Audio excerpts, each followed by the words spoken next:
আমার বিয়ে হয়েছে আজ ৩ বছর ৪ মাস। বিয়ের সময় আমার বাবা আমাকে যে গহনা দিয়েছে তা মোটামুটি ৫ ভরির কাছাকাছি। আর আমার শ্বশুরবাড়ি থেকে দেনমোহর বাবদ ৩ ভরি দিয়েছে। এখন কথা হচ্ছে বিয়ের সময় আমার বাবা আমাকে গহনা হাতে তুলে দেয়নি। ফর্মালিটি স্বরূপ আমার শাশুড়ির হাতে গহনাগুলো বুঝিয়ে দিয়েছিল বিয়ের মানুষের সামনে। আজকে এত বছরেও আমি আমার গহনা কখনো শাশুড়ির কাছে চাইনি। এটা ভেবে যে সে নিজে থেকেই আমাকে দিয়ে দিবে। আমি চাইলে হয়তো সে লজ্জা পাবে। কিন্তু এখন দেখলাম যে আমি যেখানেই যাই না কেন কিংবা কোনো প্রোগ্রামে সে নিজে থেকে আমাকে কোনো গহনা দিবে না। কোনো প্রোগ্রামে গেলে সে নিজের গহনা পরে বের হয়, কিন্তু আমাকে কখনোই নিজের গহনা বের করে দেয় না। বলে যে তুমি আমার গহনাই পরে যাও। এখন পর্যন্ত আমি ২ বার ২টা কানের দুল আর আংটি চাইছি, সেটা বের করে দিয়েছে। এখন যখন আমার জিনিস আমি ফেরত চাইছি, আমাকে বলে যে তোমার বাপের বাড়িগুলো তুমি নাও আর আমারগুলো আমার কাছে থাক। তখন আমি বললাম যে আমার বাবার বাড়িগুলো আমার আর ওইগুলো কি আমার না?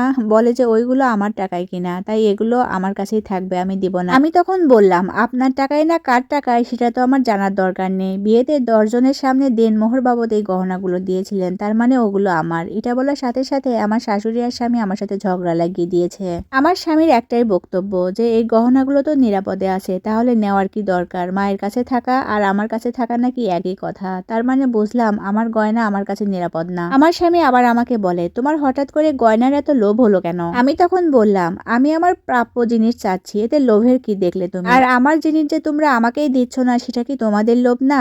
তাছাড়াও আমি যখন বাহিরে যাই, কোনো অনুষ্ঠানে যাই, তোমার মা তো ইচ্ছাকৃতভাবে আমাকে গয়নাগুলো বের করে দেয় না। আমাদের বিয়ের কত বছর হয়ে গিয়েছে? ৩ বছর আমি মনে করি অনেক। এই বয়সেই যদি আমি গহনাগাটি না পরি, পরে কি বুড়া হয়ে গেলে পরবো?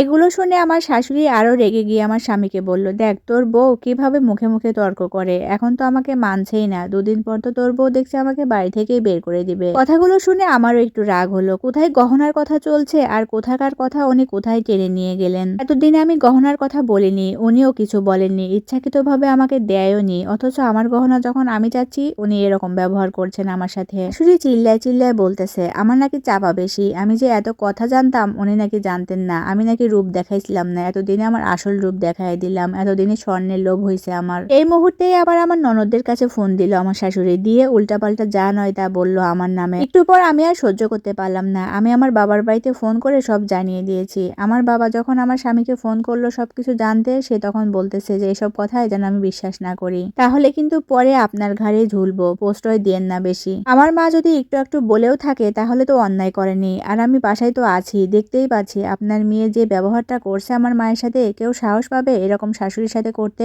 আমারও তো বোন আছে, তাদেরও তো বিয়ে হয়েছে, কই ওরা তো এরকম ব্যবহার করে না, অথচ আমার বোনের সব গয়না আমার মায়ের কাছেই আছে। এখন আমি বুঝতে পারছি না আমি কি সত্যি আমার হকের গহনাগুলো যে অপরাধ করেছি, না চাওয়াটাই ঠিক ছিল না আমার, নাকি তারা আমার জিনিস আমাকে না দিয়ে অন্যায় করলো, নাকি তাদের ভিতরের রূপটা আমাকে দেখায় দিল, কোনটা আমি কিছুই বুঝতে পারছি না। আজকের এই ঘটনার সাথে আমার ব্যক্তিগত জীবনে কোনোই মিল নেই, একটা আপুর স্টোরি শেয়ার করলাম। সত্যি পৃথিবীতে যে কত ধরনের ফ্যামিলি আছে আর কত ধরনের মানুষ আছে তা মানুষের জীবনযাপন না দেখলে বোঝাই যায় না।